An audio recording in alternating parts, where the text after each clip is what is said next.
joined us to please make sure you have your microphones on mute and that pose any questions that they have in the chat room, so we will get to it at the proper time. Okay, Manuel, we are looking at observations, the blue screen. Yes. Good. Then we're good to go. First one, the observations. I want to talk about the possession of the ball. We all know that when a player has the ball in the hand, that this is possession. When a player is swimming with the ball, this is possession. Now I want to show you a short clip and let you decide if a team has possession, which team has possession, or there is a change of possession. Manuel.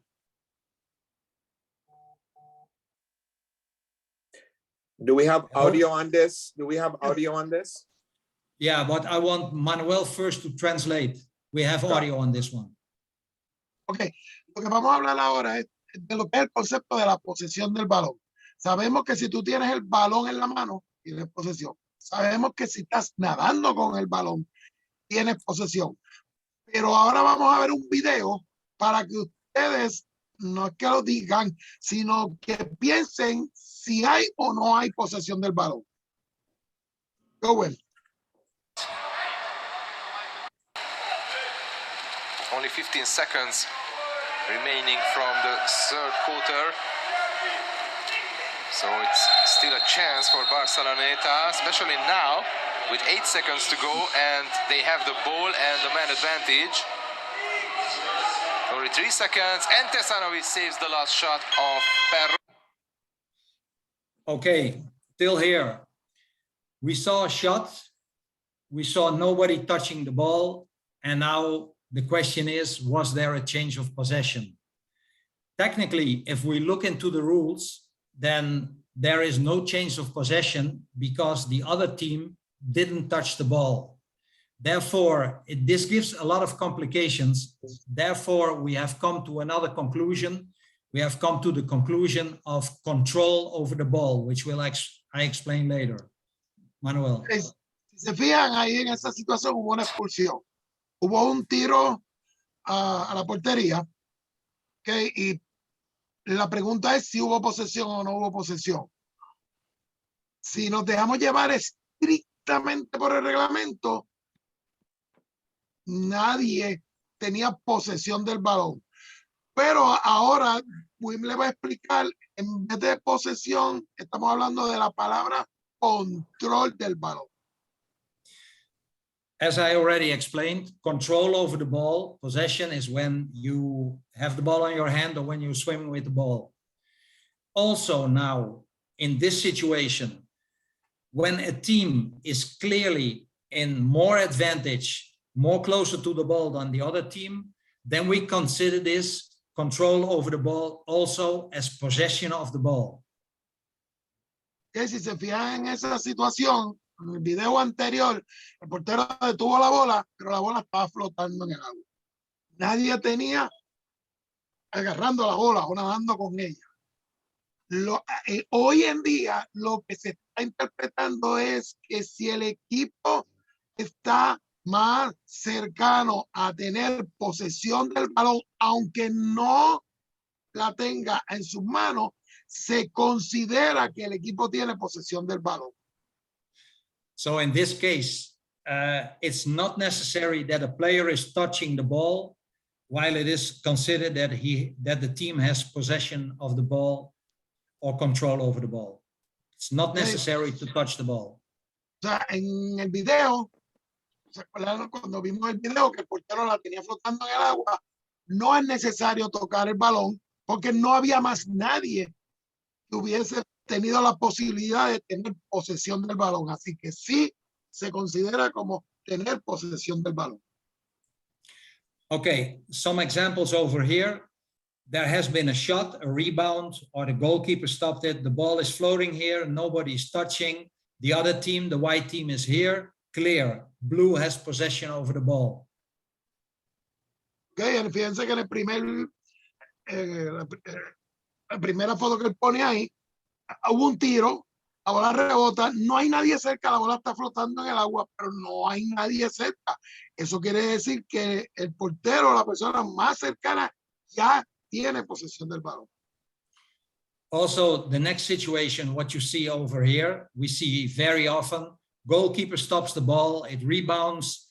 They know goalkeeper has the ball, so everybody goes into counter-attack, white team goes into defense. Even if the goalkeeper is not touching the ball, it's considered to be in possession of the ball.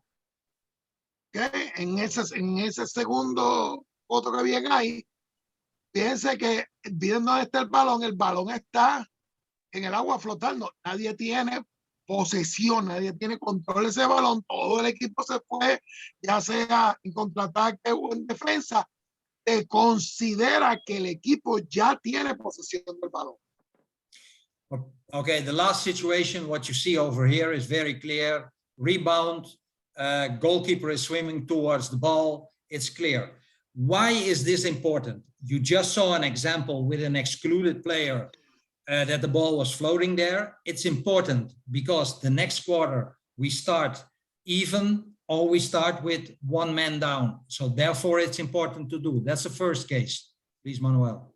Okay, en esa tercera foto que ven ahí, fíjense que el balón está lejos, pero no hay nadie cerca. Ya es posesión del portero. ¿Y por qué esto es importante? Porque si en esa situación hay un jugador expulsado y el periodo de juego termina, ya se considera que ese equipo tenía posesión del balón y al comienzo del próximo periodo comenzarían iguales. And the second thing why it's important, look at this last situation. If there's a shot, the ball is floating there, the goalkeeper is swimming. Now the coach of the attacking team, so of the blue team, is asking for a timeout. Strictly going to the rules, if you have the old interpretation, the referee has to give a penalty against the team because he was not in possession of the ball, because the goalkeeper hadn't touched the ball yet. That's why it's also important, and we wanted to change the rule, the instruction for the rule concerning that, because now we say, okay, everybody, it's clear, this team has control over the ball, and the coach can ask for a timeout. Okay, fíjense, otro punto importante. Fíjense que el balón está flotando en el agua. El equipo azul es el que va a tener posesión del balón. Y el entrenador del equipo azul pide tiempo. Si nos dejamos llevar estrictamente por la regla, no podía pedir el tiempo porque nadie está en posesión agarrando el balón. Bajo esta nueva interpretación, el entrenador del equipo azul sí puede pedir el tiempo porque se considera que su equipo ya tiene posesión del balón. Okay. Wim, So if I may stop you for a second, I Yes. have a little small gray box on top of your FINA logo. Sorry, what do you have? I have a small gray box covering the top of the presentation where it says FINA and the big white writing. So I don't know if you can move your screen down a little or how we can get rid of that little box. I have full screen. Manuel, Can you see it? Yes, have I a problem? see the green side, but when we change for the other presentation, it will go away. Let's Okay. keep going. Okay. All right, let's keep going. Okay, so when there's a change of possession, the referee will indicate the direction of the attack. Yeah, at that moment, when you have a change of possession of the ball, the coach can call for a timeout, and the referee can allow the excluded player or the substitute to re-enter the field of play.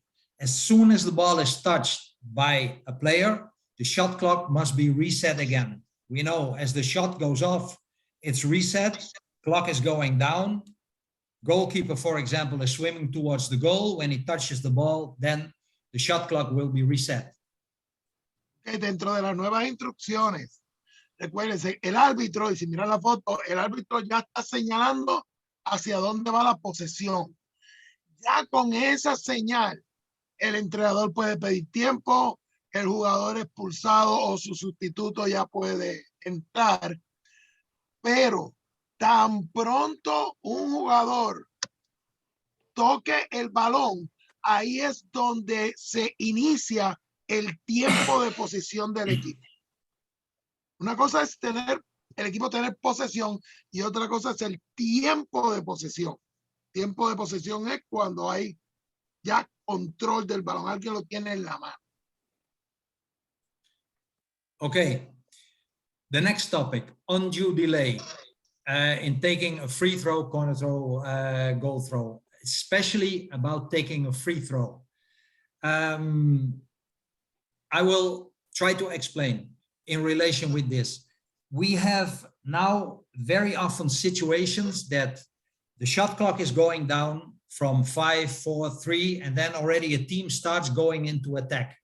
And then the team which has possession of the ball, they dump the ball. And usually, 1-2 meters away from a player who's going into contra-attack to stop him. So he has to go to the ball. And actually, they are delaying the contra-attack. They try to get the flow out of the attack. Manuel. Okay. Cuando estamos hablando de retrasar el poner el balón en juego, y el ejemplo que se está dando es que cuando queda poco tiempo en el reloj de posesión, el equipo que está en defensa ya empezó a establecer su movimiento ofensivo, empieza a contraatacar. Y lo que hacen los equipos es que le tiran el balón a esa persona que se está queriendo ir en contraataque. Okay. Right. In relation. Can we have 2 questions quickly? Okay, go ahead. Manuel, si el periodo no ha terminado y el balón está flotando, el jugador exclusado puede entrar. See, it's talking about if the ball's floating in the water and can the ejected player come in. Remember, as tan pronto el árbitro indique hacia dónde es la posesión, ahí mismo el jugador expulsado puede entrar. Eso estaba en la transparencia anterior, la diapositiva anterior. As soon as the referee points who has possession, the referee can give the ejected player the signal to come in. Thank you. One more quick question. In those situations, the time of possession of the ball must be running, even if any player is touching the ball? Want me to answer it, Wim? Yeah, well, as I said, as soon as there's a shot gone off, the shot clock will be reset. The shot clock will be reset again if a player physically touches the ball. But in the meantime, when the shot has gone off and the ball is floating somewhere, yes, the shot clock is going down until the next player touches the ball from whichever team. And then the second time, the shot clock will be reset. La pregunta fue si luego de un tiro y el balón está en el agua, si el tiempo de posesión sigue corriendo. La contestación es que sí. Lo único que cuando un jugador toca el balón, ahí es donde se reinicia el tiempo de posesión. All right, let's continue. Thank you. Okay, so now continuing with the undue delay. And one remark I have to make. We as officials in the rules, we have not defined that we're talking about 1 meter, 2 meter of an angle of 30 degrees or 90 degrees of whatever. So keep that in mind. But when you have a situation that players are going into contra-attack and they dump the ball and we have a player with an advantageous situation, he can continue to swim. But the next player of his team must go to the ball to take the free throw without undue delay. Estamos hablando de el jugador ofensivo se va en contraataque.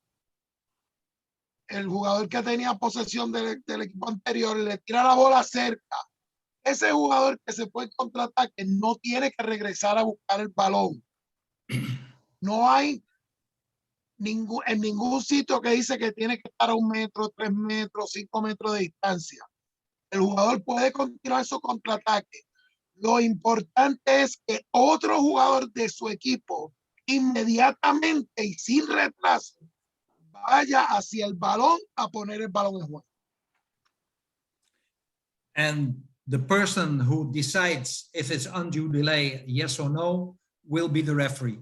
That's why we appointed them. ¿Okay? Quien único puede declarar si hay un retraso o no va a ser el árbitro. Okay, now a situation about exclusions without ball within the 6-meter area. And to explain it clearly, we all know the situation. We have a center forward who's looking for good position. He gets impeded. The ball is outside the 6-meter area. They're passing it around, and the defender of the center forward is making heavy fouls to block him, and he is excluded. While the ball is outside of the 6 meters, how will we handle this situation? Ahora lo que queremos hacer es aclarar la situación de una expulsión cuando el balón, cuando la persona en el hombre poste está siendo atacada sin el balón, pero el balón está fuera del área de los 6 metros. Okay, when the referee has the opinion that it's clear for everybody who is excluded, he can allow the free throw to be taken immediately, for example, to the center forward who has no defense around him, and he can score immediately. If it's not clear who is excluded, then the referee should stop the game, clarify who is out, and then allow to take the free throw.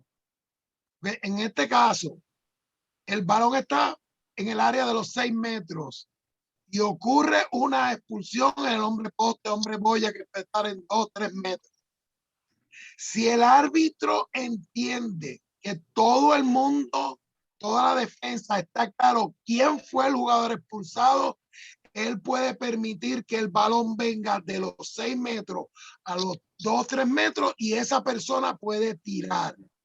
Ahora, si el árbitro entiende que existe una posible duda de quién es el jugador expulsado, entonces es donde no se permite. Pero esa es decisión del árbitro. Si no hay duda quién ha sido expulsado, tú puedes permitir que el balón venga de 6 metros a los 2 o 3 metros y ahí mismo tirar la puerta. So the referee should avoid to take the flow out of the game.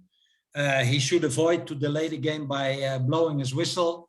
As soon as it's clear, then he can let it go. And when the goal is scored and maybe the defense is looking why I'm excluded, then he has to point out by the signals from the rule book why the defender was excluded. Okay. Es una decisión totalmente del árbitro. O sea, si el árbitro entiende que todo el mundo sabe quién fue el jugador expulsado, pues él lo que hace es que expulsa al jugador, señala el número, indica la razón de por qué fue expulsado, y si en ese transcurso se anota un gol, pues el gol es válido. Pero todo va a depender si el árbitro entiende de que todo el mundo sabe quién fue el jugador expulsado. Okay, now an example. We look at the center forward. We have sound with this one. We have some clips without sound, but we're going to show this one first. The ball is outside in the perimeter. In the center, we see a struggle. And the referee excludes the defender. It's clear who's kicked out. It was clear who was kicked out for the referee because other defenders were far away. So the player outside could immediately take the free throw and the attacker could score. Okay, en esta situación, se fijan, can you stop it? Okay. Okay. Si se fijan, la bola está en el perímetro. Si se fijan en el hombre del medio está siendo agarrado, atacado, donde él tiene el cursor. Ahí es donde ocurre la expulsión.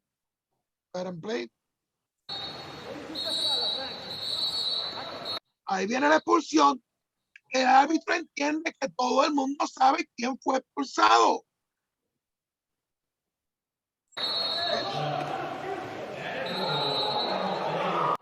Ocurre el pase, Okay. ocurre el gol. Shall I go? Yeah. Okay. This video has no sound. So I try to talk about it. You can also look at the referee who's here in the top. You can see his movements when he excludes a player. We look at these two players. Yeah, one of them will be excluded, and then you will see what the referee does. Este video no tiene sonido, pero fíjense al árbitro y fíjense dónde es la expulsión, que es en el hombre poste abajo. Now he excluded, and he stops the game, unfortunately. Just to say, this was 2019 at World Championships, was the first instructions where we gave that they can go and let the free throw taken immediately. Before that, really, the referee had to stop. Now, this referee who stopped the match in this time, he had the old system still in his mind. And yeah, unfortunately, he made a mistake in this one. But later on, he adapted. It's one of the better referees we have.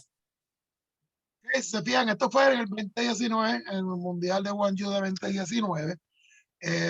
Si se fijan en el movimiento, el árbitro cometió error. Estaba en la regla, pero después, 12 segundos del transcurso, uno de los mejores árbitros del mundo, fue haciendo tu ajuste y empezó a interpretar correctamente la regla. Go ahead. Okay, here we see fighting. He stops. This player knows exactly that he's out. Can't be any doubt. There's nobody around. So the pass comes in, and the referee stops the ball, and he says, wait, and he wants to have it retaken. That's not correct. Another one, also no sound. We look at the center forward and the defender. In the bottom, you will see the referee coming up, and you can see when he makes the exclusion. There's no sound, so I will try to speak. They are struggling for possession. Okay, Manuel, go ahead. Este tampoco tiene sonido. Vamos a lo mismo. La lucha, se fijan donde él pone el cursor. La lucha aquí en el anterior, el árbitro cometió un error, no permitió el gol. Y el gol debió haber ser permitido. Vamos a ver qué sucede en esta instancia. You see the fighting on the center.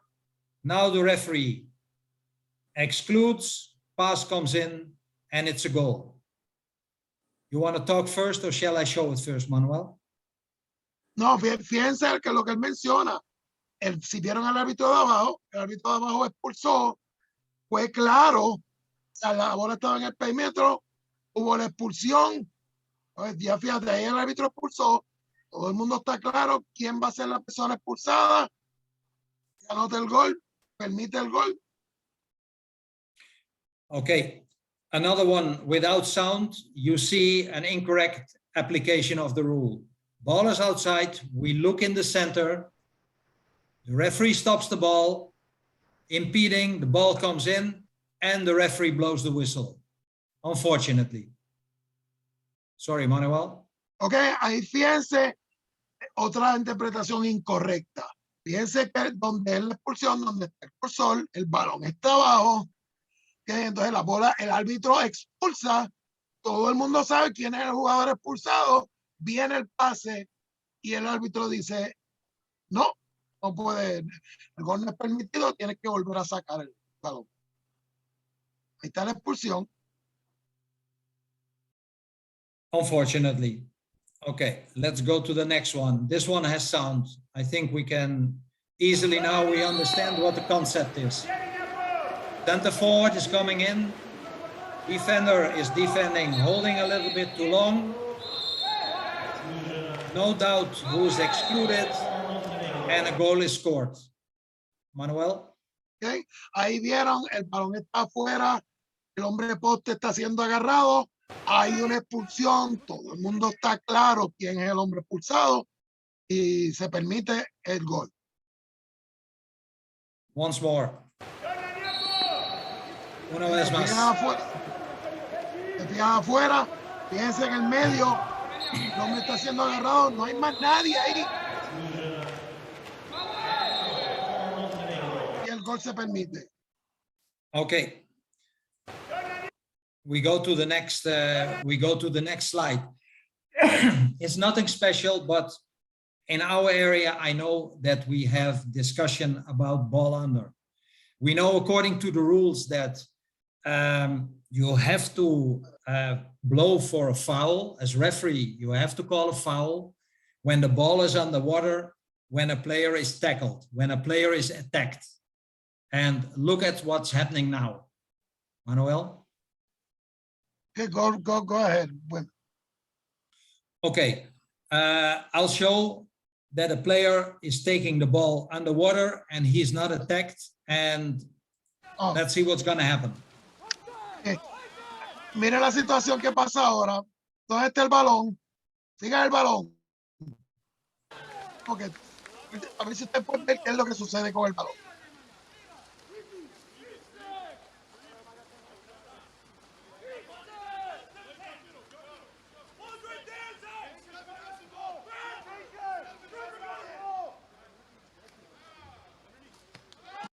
Okay. And the goal is scored. So during this happened actually, when was it? Last year, September World Junior Championships. We had discussions afterwards, also in workshops and in referee schools. And we were asking the referees, what would you do? Some of them say, oh, I would never allow this. And other ones said, yeah, I can allow it because the player was not attacked. So the rules say he's not attacked, then we don't have to call a foul. And to avoid this discussion, it's just few principles. Do we encourage this kind of game? No, we don't do it. We don't encourage this. We discourage this. We play water polo and not hide and seek with the ball. Manuel, go ahead. Okay, en este caso, esto fue el año pasado en un mundial junior que sucedió, y entonces después de eso se tuvo una discusión al respecto. Y el punto importante es que nosotros tratamos de enfatizar en que esto no suceda. ¿Okay? No podemos ser partícipes para que situaciones así sucedan, porque eso desmerece el deporte. Así que se busca una manera, y de eso es lo que van a hablar ahora, Will, de cómo el árbitro puede interpretar o qué puede hacer el árbitro. Correct. We have to find a rule, because you can't, just think about the rule. For many, many years in the FINA rule book, Appendix A, we see the instructions for 2 referees. It's at 0.7. And then we know for simulation that we can use yellow card, but it also says if in the referee's opinion, a player persists in playing in an unsporting manner, the referee shall allow the yellow card to the offending team and point to the offending player. Okay, one thing, it says a player persists in playing in an unsporting manner. We consider this unsporting manner, but he has to do it more than once. The first time he does it, you call it over because you say, I don't like it, it's unsporting manner. And you try to make it clear to the player by your hands, maybe with the whistle out of your mouth. The second time he does it, you pull your yellow card, you show it to the team, you point to the player, because then it's persisting in playing in an unsporting manner. En esta situación, aunque no hay una regla totalmente escrita, si hay una interpretación del apéndice A, en el punto 7, en donde dice que el jugador no puede comportarse de una manera antideportiva persistente o consistentemente. ¿Qué quiere decir esto? Que cuando pasa la primera vez, tú puedes simple y sencillamente cantar una falta sencilla. No tienes que sacar la tarjeta, amarilla, porque no ha persistido, no lo ha hecho más de una vez. Si el jugador entonces lo hace una próxima vez, entonces ya persiste en conducta antideportiva y tú le puedes sacar la tarjeta amarilla. Okay. This was the first topic. Are there any questions, Hadi?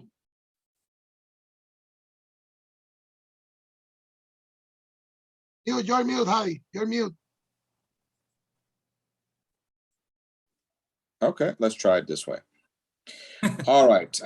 We have a question regarding the timekeeping situation. In terms of the timekeeping of possession time, when it starts, when the ball rebounds of either from the goalkeeper or of the post, crossbar, based on the situation mentioned. So can we just briefly touch on that again in that situation when the ball rebounds off the post or the goalkeeper? Okay. As soon as there's a shot, the timekeeper has to reset the clock. As soon as a player touches the ball, then we reset it again. De lo que se está hablando es en la posesión del balón. Cuando hay un tiro, automáticamente que haya el tiro, ahí se resetea el reloj. Tan pronto hay posesión o control del balón o un jugador toca la bola, ahí se resetea el reloj. ¿Okay? Así que son dos instancias. En el tiro y cuando hay el toque o control o posesión del balón. Pero tiene que haber toque. La bola no puede estar flotando en el agua. Es cuando la persona toca el balón es que se resetea y se vuelve el reloj, ya sea a 30 o 20. We have one more question. Pero hay situaciones en las que los jugadores ofensivos no se dan cuenta que el jugador abandonó el balón en ex área de terreno de juego. La puesta en juego del equipo en ataque se demora. ¿El árbitro debería que cambiar del balón o no? Manuel, translate. Okay, the question is, that was the one that I was reading before. There's a situation where nobody for the offensive team, everybody has gone to the counter attack, and nobody's noticing that the ball was dumped. Does the referee then call for a delay? Because everybody really, look, I can't imagine the situation, and this is not the time and place on a webinar to go into just details, you know, if this and that, this is very difficult. I think we should stick to the general stuff, to the general principles, because yeah, I don't know what to do in this situation. I should see it, but look, we are on the way. We still have a lot of topics to go. Maybe afterwards, when I see the questions in the chat box, I can have a look into it and try to answer it then. But now I'm not sure if this is the right moment to go that deep into this situation. Let's continue when, please. Vamos a trabajar con preguntas en conceptos específicos, no en ámbitos, situaciones particulares, porque si no estaríamos probablemente toda la noche hablando. Al final, hoy, miraremos de nuevo todas las preguntas y trataremos de contestar todas y cada una de las preguntas. Okay, we continue with the penalty shootout protocol, and let me first get it started, and then okay.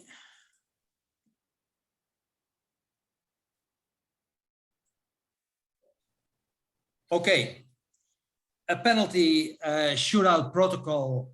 We didn't invent it because we like to invent something, but we started to talk about it because this happened. This happened in a Olympic Games qualification tournament. We had a match between Croatia and Russia. It ended 11-11.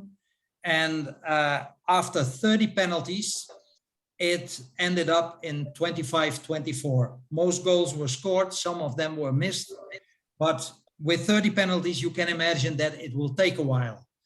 That it will take a while is not a big problem, but in a certain extent it is, because tournament is planned at certain hours, but more important, nowadays with marketing, sponsors, etc., also television is looking at certain times that we have a match. And if I'm talking now about the bigger events, if they buy for 1 hour and 15 minutes, they buy transmission time from a production company, and all of a sudden, just before the last penalties have to be shot, the transmission is turned off because, okay, it's end of time. That's a pity. Now, it's actually not the penalties what take a lot of time, but it's the game inside the game, which is played by the coaches. Yeah, you can imagine a team is shooting, they are preparing for the next shot, and all of a sudden the coach, oh, wait, I want to change my goalkeeper. So goalkeeper jumps in the water, swims to the other side, the other goalkeeper swims to the other side, does it slowly, while the other guy with the ball is getting nervous, and that can repeat itself. That's why we became to think about a penalty shootout protocol. Manuel, maybe you should translate this first. Ok, lo que estamos hablando es porque el protocolo para los tiros de penales aparecen, y es por esta situación donde un juego que se acaba 11-11, piense que el marcador se acaba 25-24, duró una eternidad, y lo que nosotros estamos buscando es acelerar un resultado final por mercadeo, por tiempos de juego, por múltiples razones, y los entrenadores cada día se ponen más creativos en cómo podemos retrasar el juego en el protocolo de tiro de penales. Por eso se han sentado y han revisado ese protocolo para hacerlo un poquito más expedito, más rápido. Okay, we'll go over quickly because I think it's very understandable for everybody. When a penalty shootout is required, at the end of the match, 4 quarters, it's equal level, and we need a winner of the match. So both teams, they go to the bench. The referee will call the captains to toss a coin. Same time, the delegates go to the team, to the coaches or team managers to collect the cap numbers of the shooters and the goalkeeper's number. And back at the table, the delegate checks if there are no players who are permanently excluded and who are put on the list as one of the shooters or goalkeeper. Okay, el protocolo básico, ¿cuál es? Los jugadores van a su banco, el árbitro llama a los capitanes para hacer el sorteo con una moneda. A la misma vez que el árbitro está haciendo eso, el delegado va con su hoja con el formulario para que los entrenadores le digan cuáles son los jugadores con el número de gorra y en qué orden van a lanzar. Y entonces ese delegado va a la mesa a asegurarse que esos jugadores sean elegibles para participar en el lanzamiento de penales. Okay, while the referee opposite of the jury table manages the team, the 5 shooters and the goalkeeper of each team are inside the field of play. Rest of the teams and the officials must be on the bench. No warming up is allowed during the penalty shootout, not next to the bench nor in the water. Okay, fíjense que el árbitro puesto a la mesa, ¿qué va a pasar con los equipos? 5 jugadores y un portero tienen que estar en el campo de juego. El resto de los jugadores tienen que estar fuera del agua en sus bancos. No se permite a nadie calentando durante el protocolo de tiros de penales, ni cerca del banco ni en el agua. Tienen que estar sentados en su banca. Okay, the starting position of the penalty shootout is 5 shooters inside the water, goalkeeper of each team in front of the opponent's bench. Please don't forget to let the goalkeepers cross. No goal judges are required, and one of the referees will manage the shooter and the goalkeeper, and the other referee will assist on the goal line. Que fíjense, 5 jugadores, los 5 tiradores tienen que estar entre los 6 metros y la línea de mitad del campo de juego. Un portero, ¿ok? Se va a ir al lado opuesto donde está su equipo. No hay necesidad de tener jueces de gol. ¿Ok? Y dependiendo si el jugador es derecho o zurdo, un árbitro maneja el tirador y el otro árbitro asiste en la línea de portería. This is the situation. We have one bench with the goalkeeper in the water at the other side. The players are here. The other bench players, their goalkeeper on that side. That is the situation. Now, okay, sorry. Ok, como vieron en el diagrama anterior, tienes los 5 jugadores, tienes el portero en el lado contrario, y fíjense que está entre los 6 metros y la mitad del campo de juego, y se fijan los demás jugadores en sus bancos. Substitute a goalkeeper is allowed. And okay, they make advantage of it to distract the shooter. He can do it, but he has to enter on the side from the goal line, swim to the other side, enter the field of play, take position of the goalkeeper, and the other goalkeeper swims to the other side and wait outside of the field of play. Manuel, you translate. I have a slide about this. Ok, en la sustitución del portero durante el penalty shootout, durante el tiro de penales es permitido. Pero ¿qué tiene que pasar? El portero tiene que entrar desde su línea de portería, nadar hasta la línea de 2 metros en frente a donde el equipo contrario, donde está su compañero de equipo. Ok, entrar, ponerse en la posición de portero, y el portero tiene que hacer lo mismo, tiene que salir del campo de juego, pero frente a la mesa. No tiene que irse nadando, no. Inmediatamente que el jugador sustituto llegue, ese portero tiene que moverse hacia el lado de la mesa y salir inmediatamente. Okay, here we are. This goalkeeper is going to substitute. He enters the water and swims to the other side, moves over there. This goalkeeper, who is going to be substituted, goes to the other side and waits over here. Okay, como vieron en el diagrama, portero entra, nada, entra al campo de juego, y tan pronto entra al campo de juego, el portero que está siendo sustituido sale y se queda frente a la mesa, fuera del campo de juego. Okay, this goalkeeper who's inside, who is substituted outside waiting, can be substituted again. Yeah, and it's very easy. He goes in and the other one goes out. Okay. Después de eso, el que fue sustituido puede volver a entrar, pero lo único que hace es que entra directo al área de portería, y quien lo sustituyó sale, que viene al área de la mesa, y hacen eso cada vez que tengan que salir. No tienen que llegar hasta su banco ni nadar por los 2 metros.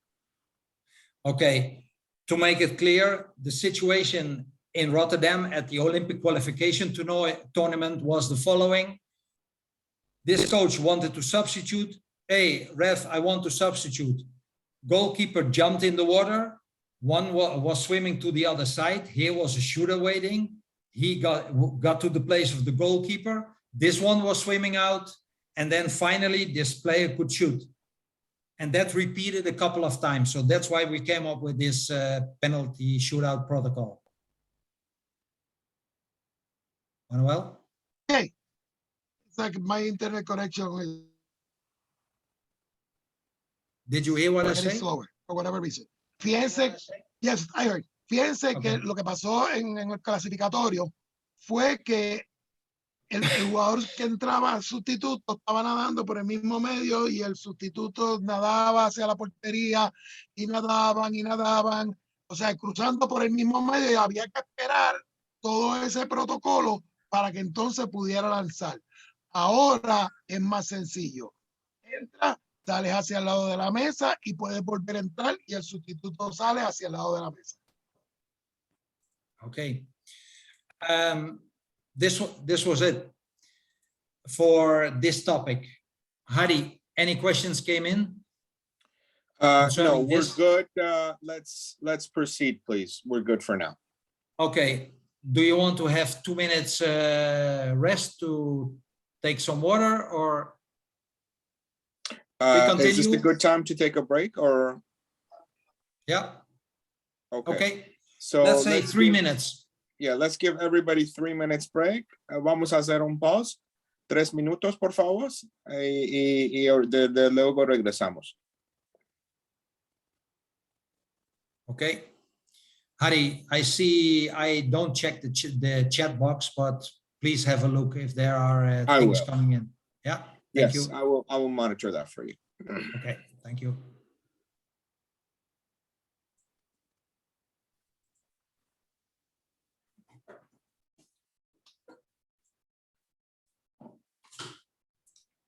O sea, la vemos tu mano alzada. Si tienes algo, por favor, si lo puedes poner por escrito en el chat para atender.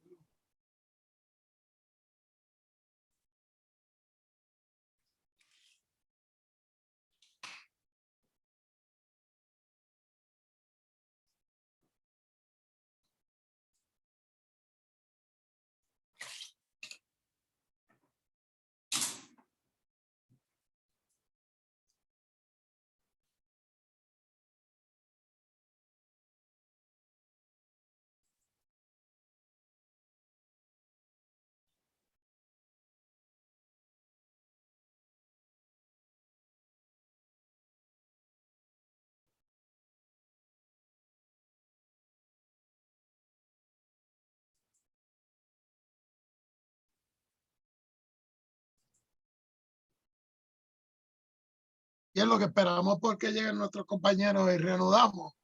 Solamente para mencionarles que al momento hay 70 participantes en este webinar. Por mucho, el webinar que más éxito ha tenido, así que vamos de antemano agradecerle a todos los que están participando. Just want to make sure that there's 70 participants as of right now. Yep. In this webinar, and by far it's been one of the best, if not the best. So thank you so much. Sorry, 71 Somebody came participants. back. Yeah, Okay. somebody get in. So thank you. I would like to continue. What we're going to do now is go over the VAR protocol, VAR equipment, video assistant referee. So let's go to that. Let me see how I do it. Share. Yeah, everybody should be back. So Wim, let's continue. Thank you. Okay.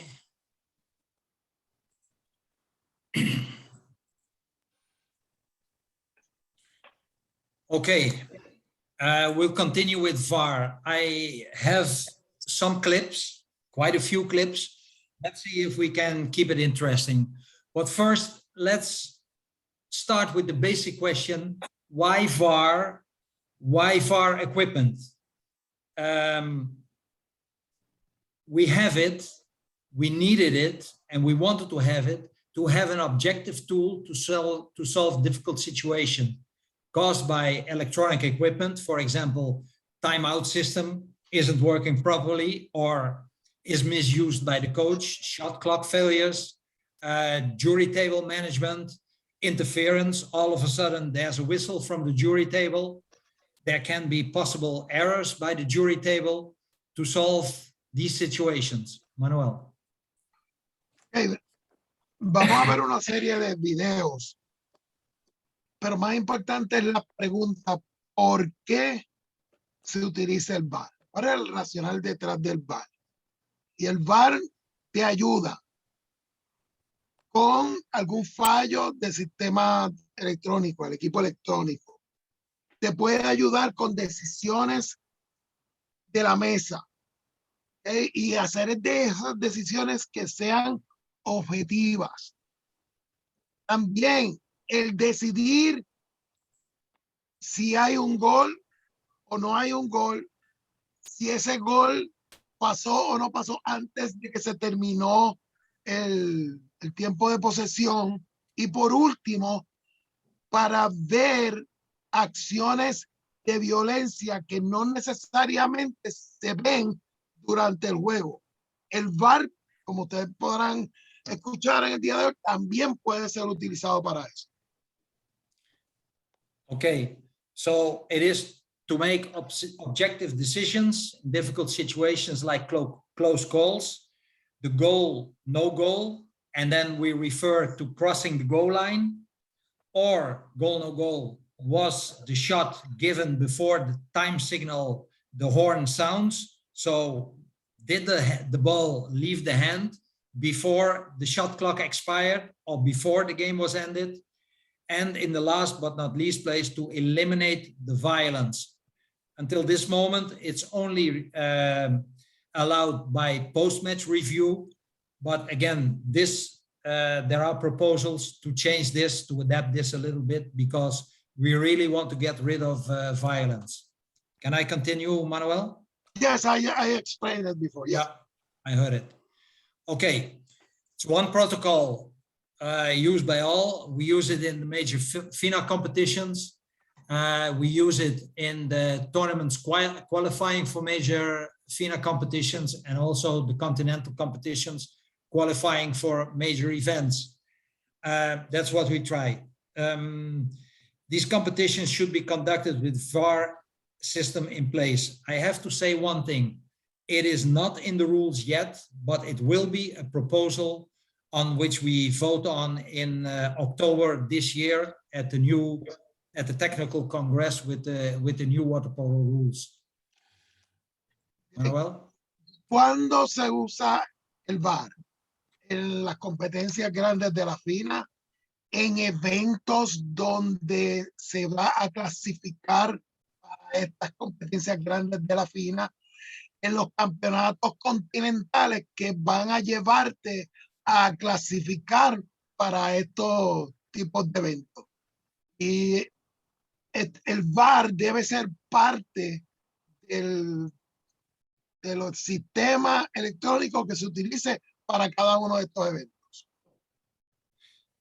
Okay, during these events before mentioned, it should be applied fully, and the VAR official, he's an integral part of the match management, and he must be connected by audio equipment with the referees and the delegate of the match. Okay, hay un protocolo del VAR que vamos a estar hablando de ese protocolo. Es bien importante que el oficial del VAR, que es un árbitro, es parte integral del equipo de trabajo de juego. Tiene que estar en comunicación con los dos árbitros y con el delegado del partido utilizando un radio. Okay, some about the electronic equipment. We have 7 cameras. Actually, we have 8, but you will see 7 here. We have on both sides the goal line cameras who pick the goal line with about 30 degrees. We have one camera, panoramic camera, which picks the whole field of play, can zoom a lot. And we have 2 cameras who pick half of the field of play. Now you see it opposite, but the last competitions, we managed to put all cameras on one side. We didn't do it for without a reason. We did it with a reason that these cameras are closer to the VAR equipment, because the VAR official will always be assisted with a VAR engineer. If something is wrong with the camera, he doesn't have to go to the other side. And it's good that these cameras on this side, they will catch the team bench, which is very important in relation with sometimes misconduct sometimes the timeout horn which goes off. If you see everybody sitting quietly on the bench and the timeout button goes off while the timeout button here is connected at the referee's catwalk, then you can easily verify that it was a mistake in the electronic equipment. This is why we use it. Se verán en el diagrama que ustedes ven 7 cámaras. En varias competencias se utilizan hasta 8 cámaras. Si ven las 4 cámaras que están en la línea de la portería, eso es para determinar si hay gol o no gol. Si miran la cámara solitaria que está en la parte de arriba, esa es una cámara panorámica que cubre todo el campo de juego. Y si miran las 2 cámaras que están en el otro extremo, cada cámara coge la mitad del campo de juego. And camera number 8, sorry, he's constantly pointed on the scoreboard to have the exact time. Okay, la cámara número 8 lo que hace es se concentra en la pizarra, en el tiempo de juego. Okay, now the situations to review during the match. It's not the same as in soccer. We have a limited situations wherefore we can use the VAR. The first one is goal, no goal. Yeah, did it cross the goal line? Yes or no? The goal scored at the expiration time of shot clock or total time. Or, okay, go ahead, Manuel. Sí, vamos a las situaciones específicas, porque hay unas limitaciones hasta dónde tú puedes utilizar el VAR. El primero es el básico. ¿Hay gol o no hay gol? ¿Okay? El segundo, el gol se anotó tan pronto se estaba acabando o se acabó el tiempo de juego o el tiempo de posesión. Go ahead. Okay, and the next one is when a shot is made at the end of the period, there's an excluded player to decide if there was a change of possession, yes or no.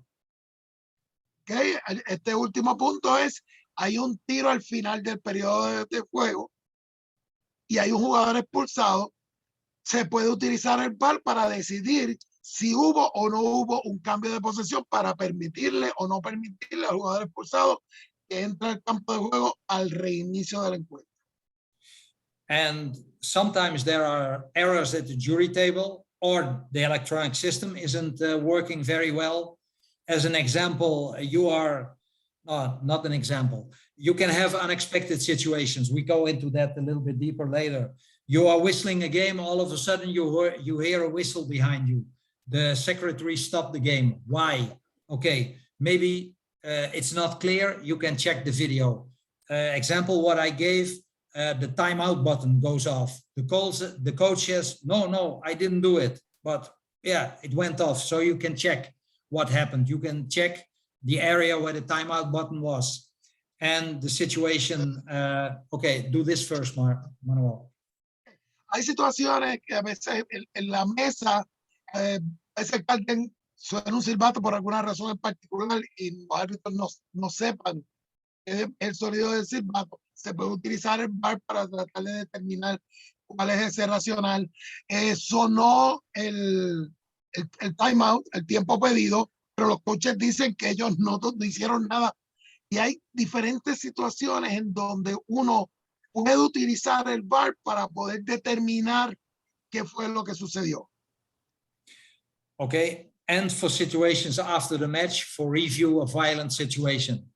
It's not only that when there was a violent situation that we try to find it, if it was true, you see blood, but the referee didn't see it, so you check it. And you also check violent situations if the referees applied the correct sanction. So if there was a pretty aggressive situation, maybe there's doubt if it was misconduct or if it was brutality. So that is what we check also after the match. Okay, luego de acabado el juego, uno puede utilizar el VAR para poder determinar si hubo una situación que amerita una sanción más grande en términos de lo que se llama acción violenta. ¿Okay? Puede ser que el árbitro haya determinado que fue una expulsión por falta de respeto, cuando la acción a lo mejor fue un poquito más violenta. Y eso, el comité puede utilizar el VAR para poder examinar esas situaciones en particular. Okay, in principle, only the recordings from the VAR cameras will be used for review. In some cases, like violent situations or misconduct, we can use the broadcasters' recordings. We're not going to use private video recordings. ¿Okay? En principio, el VAR es lo que se utiliza para tomar decisiones. Pero hay veces que en algunos casos, particularmente en situaciones de violencia o de falta de respeto, se puede utilizar la transmisión oficial del partido. Pero FINA no se hace responsable en las discrepancias que puedan existir entre lo que dice el VAR y cualquier otro tipo de grabación. The last point, that FINA is not responsible for the discrepancies between the VAR images and the broadcaster's footage. I will give you two examples. One was again in the Olympic qualification tournament. There was a shot at the goal, maybe no goal. Did the ball cross the line, yes or no? The referee stopped the game. He checked the VAR and he said, it's no goal. And they continued. After the match, the president of the federation came with fumes out of his ears to the jury table, wanted to protest. He said, because it was a goal. And when we asked, why was it a goal? How do you know? We checked it. He said, well, my country just called me, and on television, they saw that it was really a goal. And then when we went with this person to the VAR camera, and we looked at the camera of the television, it was a change of position, which made the discrepancy that it was a goal on television and no goal on VAR. Okay, uno de los puntos que se trae aquí de que FINA no se hace responsable de lo que diga la televisión versus el VAR. Hubo un partido del año pasado en donde el presidente de una federación vino a la mesa a reclamar porque la transmisión de televisión se veía claro que había sido gol. Y la transmisión de televisión no es la que define, es el VAR. Y cuando se traba a la persona para que viera el VAR, entonces esa persona se percató de que se había tomado la decisión correcta. Así que no es lo que diga la transmisión porque no tienen el mismo ángulo. Eso es correcto e importante, el ángulo. And the other one was, which is quite a hot topic, which happened last month, that a goal was scored in the final seconds of the match. Referee in first instance said goal, but immediately the other referee said VAR. They went to check the VAR, and while checking it, they saw the shot clock. And it was clearly, to the referee's opinion, no goal. But again, on transmission, it showed that there was still 2 seconds left. And that's why there was a big confusion. But we will have an image about that and we will discuss it later. Okay. Aún cuando vamos a ver un video muy parecido a la situación que nos pasó hace un mes atrás, donde nosotros estábamos en esa situación. Más, los tres estábamos en mesa cuando pasó esa situación. Hubo un supuesto gol donde el árbitro en primera instancia cantó gol.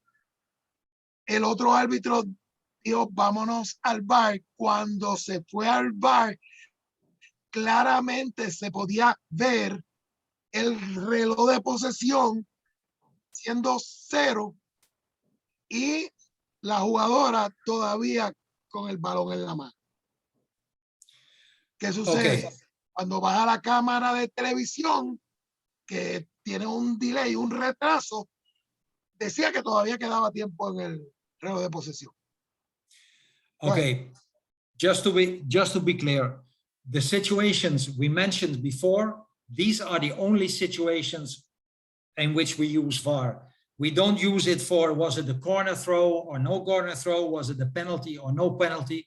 Only the situations we mentioned before. Okay, recuérdense, el VAR solamente se puede utilizar para las situaciones que hemos mencionado. Aquí no vamos a que si fue un saque de esquina o un saque de portería. No, para eso no se utiliza. Go ahead, Wim. Okay, good. This is original VAR image.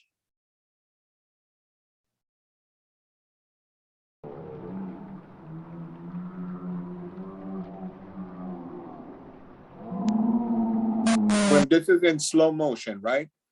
Sorry, this is in slow motion. Yeah. Hari, what did you do? Okay, it look good. It looks slow. Keep it, it doesn't matter. Okay. Just wanted to go touch one thing, because you see this situation here. We have two referees on the side. They both have Olympic and World Championships experience. And this was not given as a goal. After the match, we discussed with members of TWPC and referees, all Olympic World Championships experience.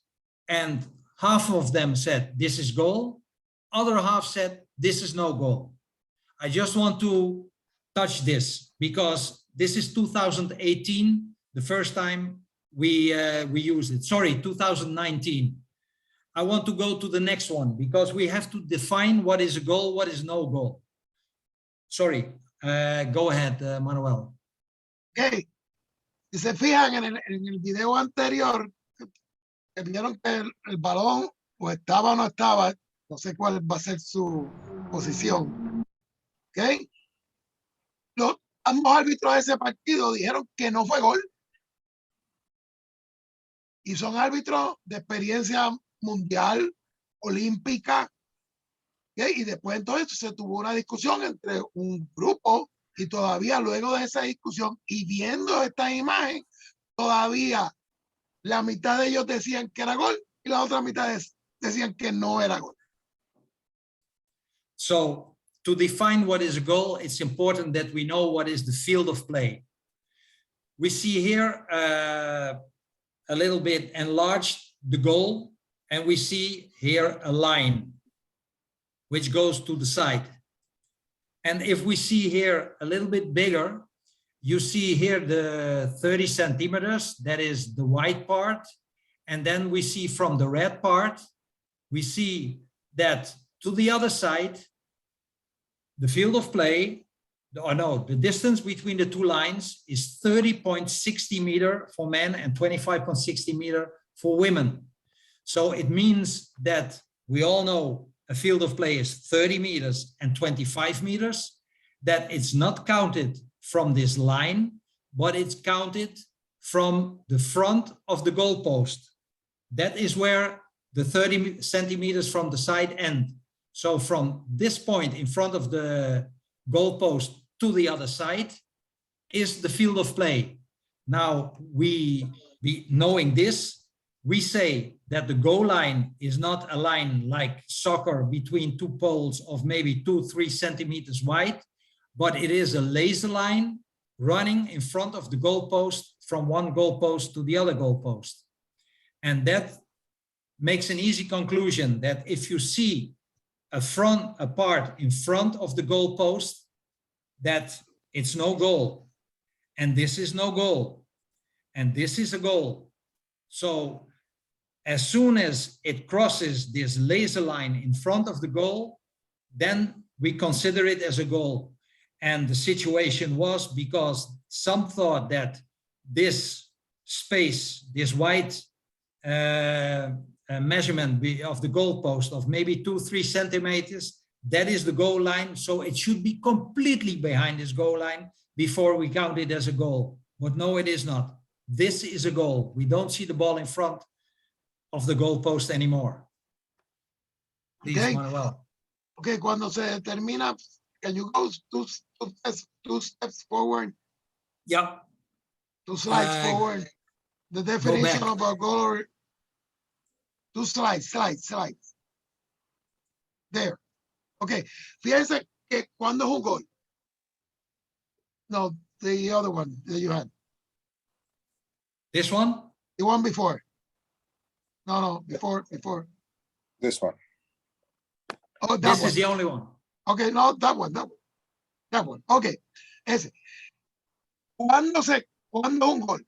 Cuando la bola pasa sobre la línea de portería, entre los postes, y debajo de la barra que cruza arriba. Okay. Go forward. Okay, es lo que estaba tratando de mencionarle. Go forward again.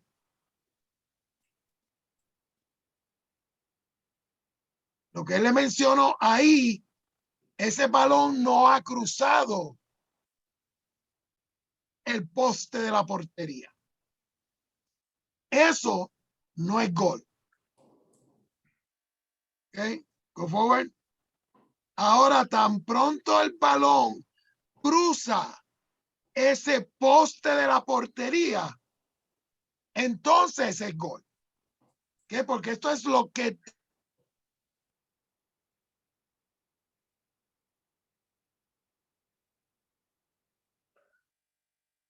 We're having Wi-Fi issues Yes. with Manuel. They almost had a blackout yesterday in Puerto Rico, so I hope they're not experiencing the same thing. Okay.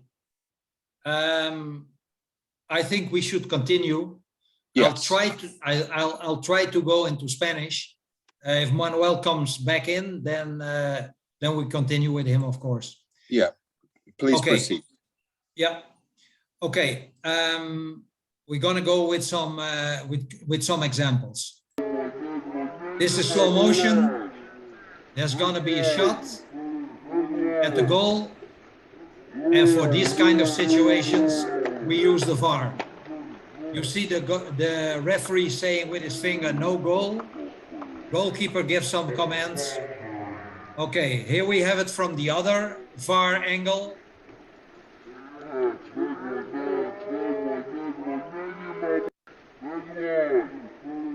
And now we see the shot, and we see the ball floating there. And again, to be honest, this is not exactly the same number of frames which the VAR has. This is less, but VAR is more precise. But here we can see no more part on the front side. Ustedes han visto de diferente. I'm back with. Okay. Please go. Go ahead, because I missed the first part. Sorry. Ok, mira, aquí se mira, no se puede ver. Bueno, el balón está un poco abajo del agua, pero eso es muy claro en esta situación que el balón está atrás, ha cruzado la línea de gol. Usted recuerde que el árbitro a este lado ha dicho no, pero mira lo que hace el juez de gol que está al otro lado. Al fin se han parado el juego para verificar si fue gol o no y se han hecho el decisión correcto. Ok, me voy a seguir con este ángulo. Y mira, el juez de línea está dando un gol. Ok, only to give an impression of the other camera, this is one of the top cameras who takes half of the field of play. You can see the team bench, you can see the area where the timeout button is, but you don't use it for VAR situations. Can you explain, Manuel? Go ahead, I didn't get the... Okay, bueno. Go ahead in English again. Go ahead in English again. In English? Yes. Okay, this is just shot of the situation. You don't use it to identify goal or no goal, but this is one of the cameras who picks half of the field of play. Okay, got it. Fíjense que esta es una de las cámaras, lo que está expresando es que aquí tiene la cámara que coge esta mitad del campo de juego y se puede utilizar para ver situaciones de este campo, de esta mitad del campo de juego. Okay, we go to the next situation. It's at the end of almost at the end. We have 1 second on the clock and a corner throw should be taken. And again, it is slow motion. You see the 1 second, the player is taking the ball and the goal is scored. The referee on this side says it is a goal. Yeah, we will go to the other side. You see the shot clock at 1 second on the other side. That is over here. The shot clock is on 1 second. The player goes to the sideline. Now the ball is floating in the air. It's going there. And it's goal scored according to the referee here. But now you see 0.4 seconds on the shot clock. On the time clock, actually. It was the end of the period. Here you see the ball, where the cursor is. I'm gonna try to go slow. 0.3, 0.2, 0.1 second, and then 0.0 second. The ball is here, and the player still has to catch the ball. So definitely, this is not a goal. And now look at the referee at the other side. One referee this side said goal. The referee at the other side, he says VAR. He makes the box signal, the screen signal. This is VAR situation. Okay? So that is the expiration of the time clock. Okay. Si vieron en esa situación, él estaba explicando, en ese lado que hay un corner, un saque de esquina, y el árbitro en ese ángulo, que vieron la cámara, en ese ángulo, el árbitro decide que es gol. Cuando cogen el otro ángulo, okay, se puede ver claramente, y él lo llevó paso a paso, cómo el reloj estaba en 0 y todavía no había sido ejecutado el tiro. El árbitro que estaba al lado de la mesa fue el que declaró vamos a utilizar el VAR, y entonces el VAR fue el que se utilizó para decidir que verdaderamente no había sido gol. Next situation is same expiration of the time clock. You see on the time 5.2 seconds. It's slow-mo again without sound. You see a pass, wrong pass. Clock goes from 3 to 1, etc. Now we have 0.0. You see 0.0. You see the ball on the hand. Shot goes off. And one referee says no goal, both say, and for sure, the referee on this side from the US says, we're gonna watch the VAR. But I think it was clear that it was no goal. Maybe interesting to see at the side, at the end, this clock, what you see with 2.3 seconds is actually red at this moment and changes color as soon as the shot clock goes over. You see it turn into green. That is one of the new stuff they developed also. Okay, Manuel, go ahead. Ok, si se fijan, la misma situación, el balón se está corriendo de un lado a otro. Cuando viene el tiro, si nos fijamos en el reloj, y ahora se fijarán también que los relojes, ahí está el pase malo, viene el pase de nuevo de vuelta, y si se fijan el tiempo que está, ahora mismo quedan 2 segundos en el reloj, en el tiempo de posesión. Si fíjense en el tiempo de posesión, queda 1 segundo aproximado, todavía no ha habido el tiro. Okay, can you run it forward?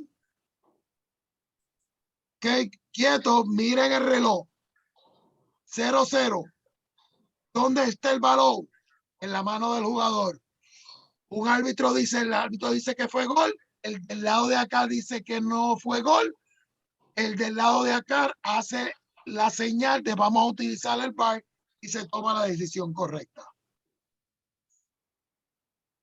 Piensa que el árbitro canta no gol y rápido, pero un momento, vámonos al VAR. Thank you. Here we come at the end of the time. This is with sound, and it is not in slow motion. Explaining the situation, the white team is winning by 1 goal. The blue team is losing. I think at this moment, this is qualification for the World Championships in June in Hungary. White team is qualified at this moment. What blue needs is 1 goal to get a penalty shootout and to have a chance to win the game. Now I will let it go, and then you decide how easy it is to see if it is goal or no goal. At 4.6 seconds. Yes, Manuel, go ahead. Ok, el equipo azul está perdiendo por 1. El equipo blanco y hay un clasificatorio para el mundial. El equipo blanco ya clasificó. Lo que quiere el equipo azul es meter un gol para tratar, para ir al penalty shootout y tratar de clasificar para los mundiales. No vamos a hablar, no vamos a decir nada. Usted decide si fue gol o no gol.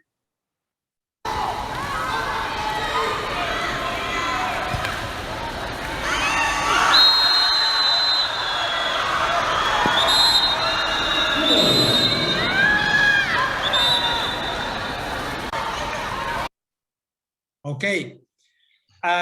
Before we go on, one referee said it's goal. The other one said immediately it's VAR.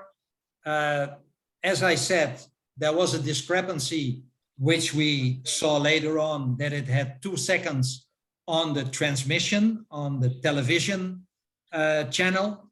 And as I said before, we go to the VAR cameras. And we continue some photos. Manuel, please translate. Okay, ahí fíjense que volvieron, un árbitro dijo fue gol, el otro dijo no gol. Rápido, hay gente que dice, pues vamos a lo que dice la cámara de televisión, y en la cámara de televisión se ve la discrepancia que hay entre el tiempo real que hay en el juego y el tiempo que decían las cámaras de televisión. Por eso es que no se utilizan esas cámaras de televisión. Se utiliza okay. Here we have the last second.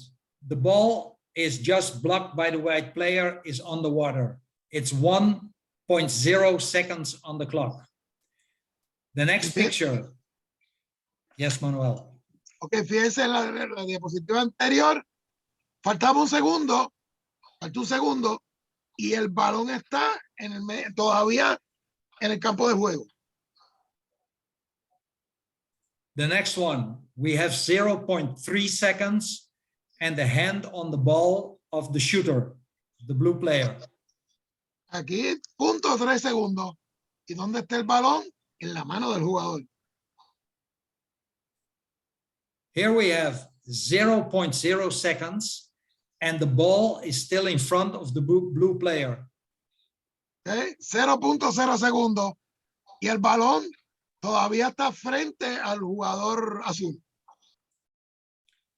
With 0 seconds, of course, still she is shooting with the ball on the hand.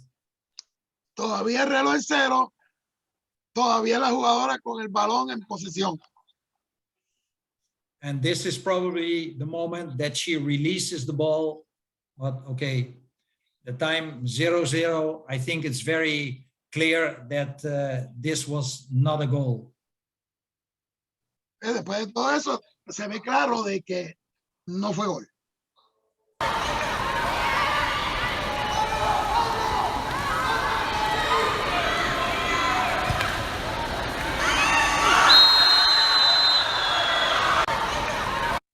Okay,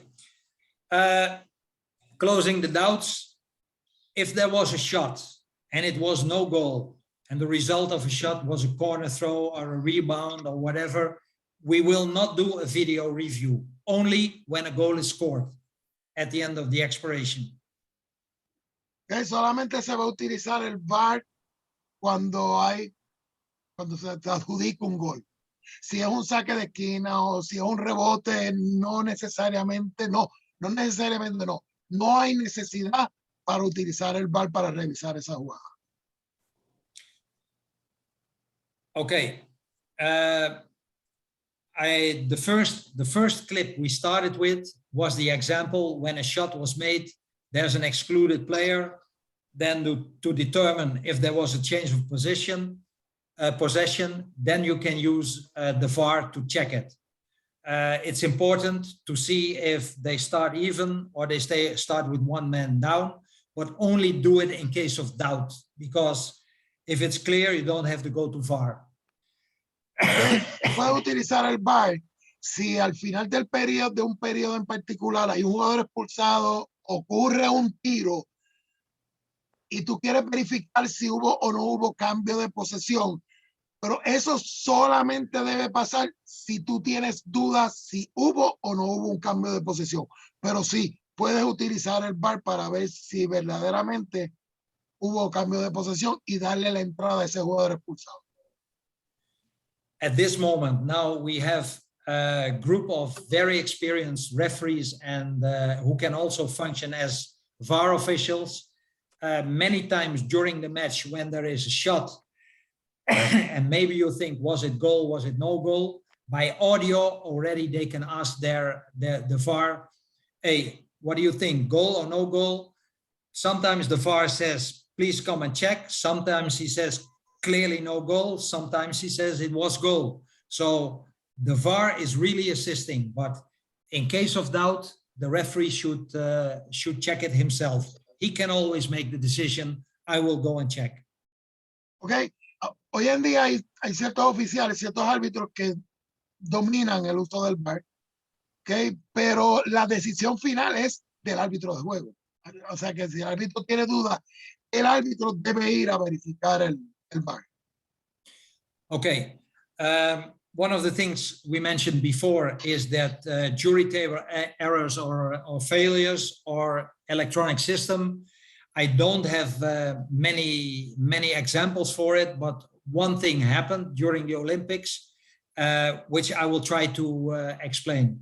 Okay, the unexpected situation could be that the jury secretary will stop the match. This is what we see now. We'll see now, or that the timeout signal goes off, or maybe a delegate who will call you by audio, hey, please stop, the clock is not running, something like that. Okay, we have a situation which I have to explain a little bit how it is. We have one player in the box, the white number 6. Here's another player, it's a second excluded player who goes out. So the white team plays with 2 players less. And you see the number 6, he's waving, hey, when, and then he goes in. The other team is playing the ball around. They will pass it to the player. He will get interfered, and okay, the shot is blocked. Now, we see this situation at the other side.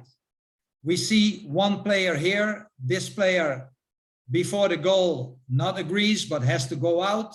The other player comes in. The ball is passed around. You will have the shot. And it stopped. Manuel, Okay. you can, yeah, please. Okay, si se fijan, él lo puso en los dos ángulos. Había un jugador expulsado, luego tienen otro jugador expulsado, el segundo jugador expulsado, se para, no se sale del campo de juego, entró el primer jugador expulsado, todavía ese segundo jugador expulsado no había llegado al área de expulsión cuando entró su sustituto. Okay, this is true, but this is not the main case. By the way, mira aquí abajo, se mira un screen pequeño, eso es el reloj del juego que se puede ver en todas las cámaras de VAR. This in the corner, what you see in the right hand corner, bottom corner, you see the clock. That is the 8th camera which I was talking about. Okay, now this situation, the game continues as if nothing happens. And all of a sudden, on this side, the referee, he will hear a signal behind him, a whistle of the secretary who is stopping the match. Okay, what is happening? Fíjense que después de toda esa jugada nada pasó. Y entonces vamos hacia el otro lado y de pronto el árbitro escucha un silbato que proviene de la mesa. So the referee on this side, he turns around and he says, what's happening?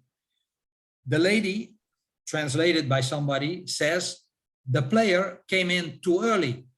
So the referee communicates to his colleague at the other side, this player came in too early, the first one, and he has to go out again, it's penalty. He explains this to the coach. The coach says to his player, hey, you came in too early. The player says, no, man, not true. I saw a flag. I saw a flag. And the coach says, no, he saw a flag. So confusion. Now to make a solution, to look for a solution, we go to the VAR to see what happened. Let me translate before you. Yes, please, sorry. Fíjense, ahí, en esa situación, cuando el árbitro que está al lado de la mesa le pregunta a la mesa qué sucede, la oficial le dice, de la mesa le dice, el jugador entró antes de tiempo. El árbitro se lo explica al otro árbitro, el otro árbitro va donde el entrenador, le dice, mira, el jugador entró antes de tiempo. El entrenador le pregunta a su jugador, mira, tú entraste antes de tiempo. El jugador le dice, no, yo entré con una bandera. Levantaron una bandera. Vamos a ver qué fue lo que sucedió. So this player is waiting for the flag and then he comes in. What do we see? He sees the flag. Si se fijan, ahí está la bandera que se levantó. Una bandera roja. This is the flag, the red flag, where he comes in. Never a white flag was shown. So unfortunately, it was clear for the referee who saw it, and it was solved within maybe 1.5 minutes, and there was no discussion anymore. Can you imagine what would have happened if there was no VAR? Okay, imagínense si no hubiésemos tenido el VAR, y fíjense la cámara que se está utilizando, la cámara panorámica, para poder decidir lo correcto. Se levantó una bandera, pero la bandera roja, no era la bandera blanca, para que el jugador entrara. Okay.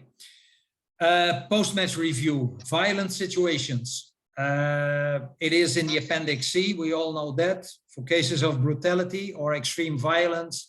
After the match, we can look at it, if the referees missed it, or if the referees took a decision, if they took the right decision.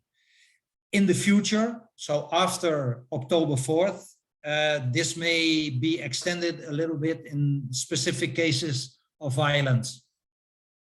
Okay. Fíjense que el equipo de VAR también se puede utilizar cuando hay situaciones de brutalidad o violencia extrema. Después del partido, un grupo, un comité particular, va a trabajar con ese video para ver si se toman decisiones más severas que las que se tomaron en el posible cambio de regla que se va a llevar a cabo en octubre. Se va a atender esta situación.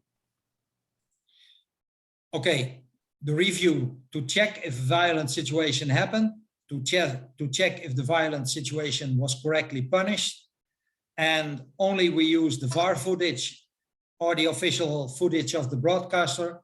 No personal videos will be considered, and teams may file a video request, a review request. En términos de las situaciones violentas, primero, si esa situación pasó. Segundo, si la sanción de la violencia o la situación de la violencia fuera correcta. ¿Okay? Después que se acabe el juego, el comité técnico en su propia discreción puede verificar el video, pero solamente va a verificar el video del VAR. No se va a utilizar ningún otro tipo de video y los equipos pueden tener el derecho de solicitar una copia de ese video que se utiliza. Some examples. This is footage. It's not good quality. It comes from Europe. This is when, okay, we were using this footage to punish in the European Championships 2018. They didn't do it yet. Please look at this number 10 and number 3. What's going to happen? Block by the serve this time by Nemanja Vico. And excellent defensive play by them. And Philip. This player clearly hit the other player above the water, and none of the referees saw it. Okay, no sé si vieron esa situación, que lo que le estaba apuntando entre el jugador del azul y el blanco, claramente el azul golpeó al blanco, pero ninguno de los dos árbitros lo vio. You can see the time is still continuing, and no punishment for that. No stoppage by the referees. Are claiming for at least an exclusion. Okay, now you can imagine this was transmitted on television. Within 3 minutes, all video of this incident was shown in the pool, in the stands. And by then, because they didn't have rules, they said, yeah, what can we do? We are not allowed to use the video, so nobody got punished. Another sensational block. Go ahead. Se podrán imaginar, en el momento en que eso sucedió, no se podía utilizar video para revisar jugadas de esa índole. ¿Okay? Y en menos de 3 minutos de que se ocurriera esa situación, todo el mundo se había enterado de lo que había pasado. Bueno. Let's check it again. Oh my God. Okay, I think it's clear. Here we go to another one. This was also, it's pretty much old footage because in the Olympics, we didn't have brutality. In the Olympics of Rio, I think there were 2 or 3 very clear brutalities. Actually, since Olympics, we didn't have any brutalities anymore. So I have old footage. Please look if you can identify the brutality. Manuel. Traten de ustedes ahora en esta situación de identificar dónde fue la acción brutal. Cool. Now a little drive from Gophers and the pass comes behind.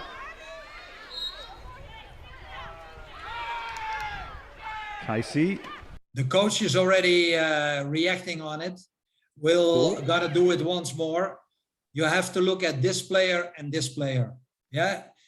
Okay, we have one referee here somewhere at the bottom, but we have one referee who's behind.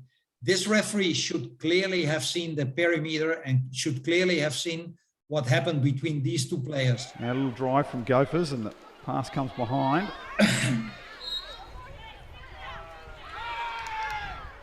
Casey.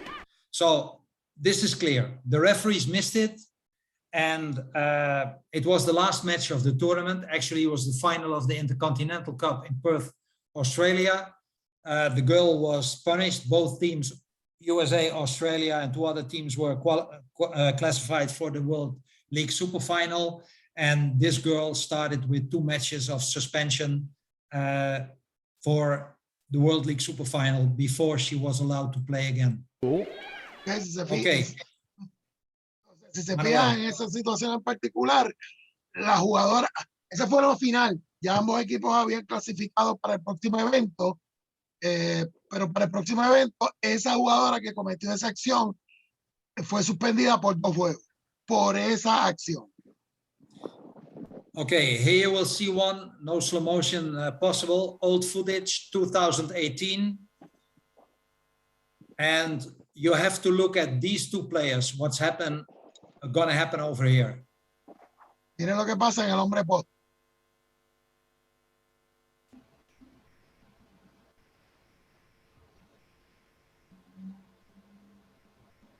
Okay, confusion everywhere. These two players,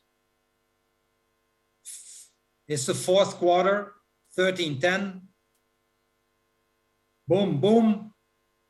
Okay, this was the situation. Now, the two referees, they saw what happened and they excluded 2 players. Blue number 9, who was punching, hitting with his arms, and white number 9, who jumped on his neck. They were both rolled. So excluded with misconduct for the rest of the match with substitution. Okay, it was 5 seconds, so no substitution came in. After the match, when I showed this to the referees and I asked them, look at this, what do you think? One of the referees said, this is clearly brutality. It's wrong decision. It's my wrong decision. The other referee started, yeah, but blah, blah, blah, blah, blah. This is not correctly punished. This was a brutality of number 9. So number 9 got suspended for the next 2 matches, and the referees both got a suspension for 1 day also for 1 match. En este caso en particular,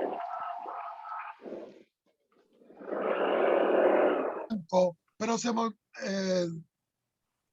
la expulsión fue por sencilla, o sea, por falta de respeto. Cuando después fueron al video, se vio claramente que no había sido, la sanción no había sido tan severa, que ¿verdad? Era una acción brutal. Y se tomó la decisión del número 9 azul expulsarlo por 2 juegos. Wim, how we doing time-wise? Time-wise, yeah, still I have a little bit to go more theoretically. I can try to go over quickly. We still have 71 people watching, so That's cool. Let's continue. I'll try to keep it interesting. Okay, we go over the review process. In first instance, it's done by radio communication between the referees and the VAR official, and sometimes the delegate.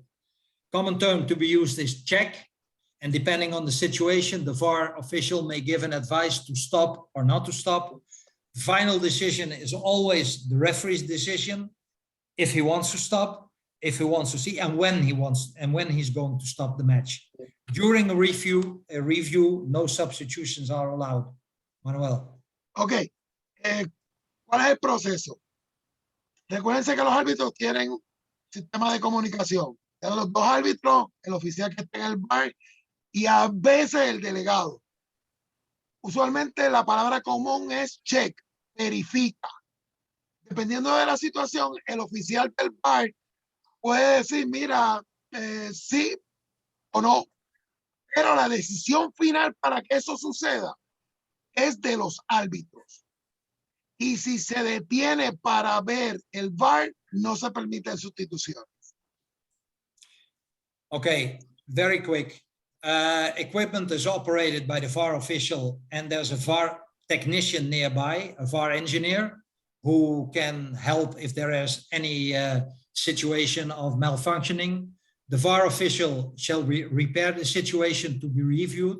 So the point where to start the video, the choice of the camera, and the referee himself, he will operate the joystick to go forward, backward to check the situation.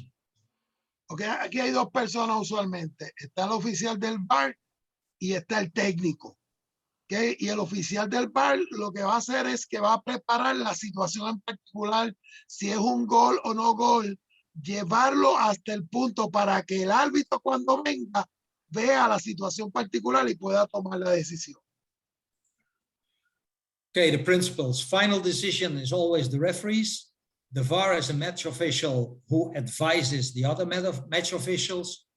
Original decision by the referee will not be changed unless he sees that the decision was wrong, and only one referee of the match can do the review.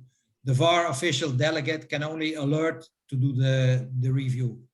¿Ok? Los principios importantes. La decisión final de los árbitros. El oficial del VAR es un oficial de juego que solamente aconseja a los oficiales, a los dos árbitros. La decisión original que dé un árbitro no se va a cambiar a menos que ese árbitro decida, luego de revisar el VAR, si su decisión original fue la incorrecta. Pero solamente el árbitro del juego puede hacer una revisión. El delegado del VAR, el oficial de VAR, ni el delegado, ellos solamente van a aconsejar, pero la decisión es del árbitro. Okay, if the ball is live at the moment of a situation, so there's a shot, for example, was the ball over the goal line, yes or no? They take the decision to let it go, but they hear the VAR official say check. Then they stop the game at an appropriate moment, but not later than one attack. Then they have to stop the match to check the video. Ok, si la bola está en juego, en el momento que ocurre una situación, el árbitro debe tratar de detener el encuentro lo más pronto posible, pero tiene que ser en el momento adecuado. En el caso si es una situación de gol o no gol, ¿cuándo debe ser detenido?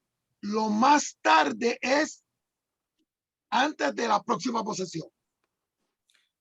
Okay. The referee, he will take a position in front of the screen. He will operate the button. That's what we said before. It's more important to be accurate than to be fast. So take your time and review it well. Don't overdo it. Yeah, it's for doubtful situations. Use it only in close situations, not that when it's very clear. It's not necessary. Okay, el árbitro lo que va a hacer es que va a pararse frente a la pantalla y él mismo va a operar el sistema. Es importante que sea lo más preciso posible. No es cuestión de rapidez, es precisión. ¿Ok? Así que no se pongan presión con el tiempo que le tome. Es que tomen una decisión precisa. Y acuérdense, el VAR es para ayudar, pero no necesariamente para utilizarlo en toda la situación. A match is not invalidated because of malfunctions of the VAR, wrong decisions involving the VAR, decisions not to review an incident, reviews of not reviewable situations, etc., etc. Look, the decision is always the referee's decision. Shall I look at it or don't I look at it? Yeah, it would be clever if he uses it in cases of doubt, but it's still a referee's decision. And okay, a referee's decision can never be a base for a protest. It will always be the referee's decision. Okay, el resultado final de un juego no va a ser invalidado porque el VAR no funcionó, porque tomaron una decisión incorrecta, porque decidieron no revisar un incidente en particular o porque decidieron no revisar situaciones que no se pueden revisar. Okay, y la determinación, okay, es del árbitro. Okay, y esa determinación del árbitro de revisar o no revisar no puede ser protesta. Okay. Wim, have we had a situation where two referees of the match have looked at the clip and among them two, they've disagreed whether it's a goal or not? First thing, Hadi, you were there, Manuel was there in Guangzhou, where we had the situation that the referee came to the referee from the other side came over to watch at the screen. It's a big disaster. And we made it very clear to the referee. We have one referee at the side of the jury table, and he will take the decision, especially in the case of goal, no goal. That should be clear. If there's a difficulty concerning time or equipment failure or whatever. Look, in the utmost situation, you can walk over, but now we have audio equipment and you can talk with each other. You shouldn't walk over. You have your responsibilities, and the guy who's at that side, on the side of the jury table, he has the main responsibility for using the VAR equipment. Manuel. La pregunta fue que, dado la circunstancia que ambos árbitros vengan a la mesa a ver la situación del VAR, y eso sí nos pasó en Guangzhou, en un juego donde yo estaba, y tomó muchísimo tiempo, tuvimos que esperar a que el otro árbitro llegara. Ahora hay comunicación de audio, así que el árbitro que está al lado de la mesa debe venir, como está en la foto, pararse frente a la pantalla y tomar una decisión y comunicarse por audio con el otro árbitro. Are there more questions, Hari? Not at this juncture. Please continue with your presentation. Well, actually, this is the last slide. Here you have a view where we have the main screen. On the other screen, you see the smaller sides of different cameras. And depending on the goal where it's scored, where the referee is, where the ball is, from the small screen, they choose the camera, and that is projected on the big screen. And where the guy is with his finger on that round button, you turn that one around to move the ball forward and backward. And that is what they call the joystick, to exactly determine where the ball went. And related to that, they take a decision. But this is the image of the VAR, how it usually is set up. Así, lo que están viendo en una imagen, tienen dos pantallas, tienen una en donde se ven múltiples ángulos, entonces el árbitro selecciona cuál es el ángulo que él quiere ver, y entonces con el círculo negro que él tiene en los dedos, ahí es donde él va moviendo en cámara lenta para que se pueda ver una situación en particular y tomar una decisión.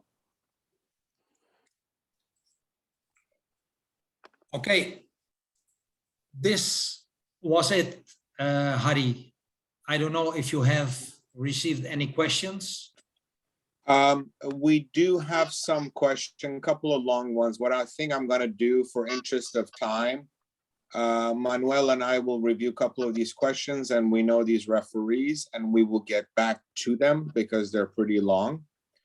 So with that in mind, we've already gone way over 2 hours, but it was a very good 2 hours. So I thank you, Wim, and I thank you, Manuel, for your very, very nice presentation and informative.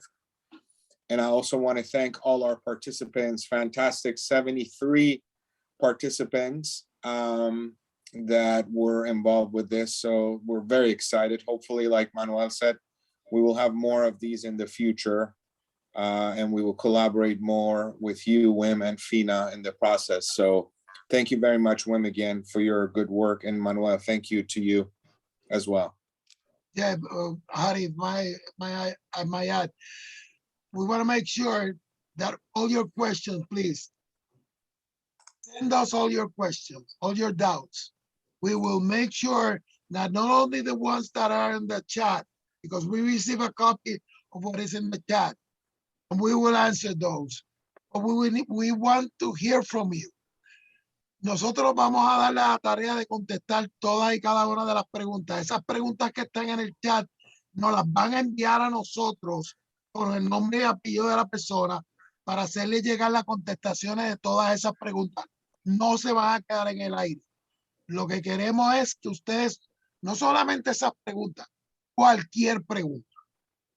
And once again, thanks for bearing with us for 2 long hours. Gracias a todos por estar con nosotros por estas 2 horas. Looking forward for the next one. Let us know what you need. Manuel, what I did is I put my email on the chat. So anybody has any questions in español, in inglés, send me your question. Me puede enviar su pregunta, cualquier cosa. Me preguntan, por favor. Me mandan un email, por favor. O cualquier Okay. sugerencia or any suggestions that you may have, please let us know. We're more than willing to go forward. Okay, my last words. Thank you very much, everybody who's been here. I see a lot of thank you to Manuel and me. It was our pleasure to do this. My pleasure to be with the WANA family again. And I think it's very useful. I'm very happy that we had so many people and that most of you stayed together. Again, if there are any questions, what Harry said, please, please send them in. Damas y caballeros, muchísimas gracias. Yo estoy mirando, gracias a Manuel, gracias a mí. Fue un placer. Con mucho gusto hemos hecho este webinar y estoy muy contento de estar de nuevo en la familia de WANA. Esperamos que viene mucho más competencia después de la época de COVID y vamos a encontrar muy pronto, yo espero. Muchísimas gracias. So, Manuel, anything else before we wrap up, my friend? No, I just think Wim said it all. Okay, Thank you perfect. so much. Perfect. And Muchísimas you too, gracias a todos. Tengan muy buena noche. Thank you, everybody. Have a wonderful evening and stay safe. Goodbye, Thank you. everybody. Thank you. Bye. Bye-bye. Gracias, buenas noches, gracias. Thank you. Bye. Buenas noches a todos de Argentina. Noches. Muchas gracias desde Buenas Colombia. Gracias a Buenas ustedes. Noches. Muchas gracias. Buenas noches. Buenas noches. Buenas noches. Noches.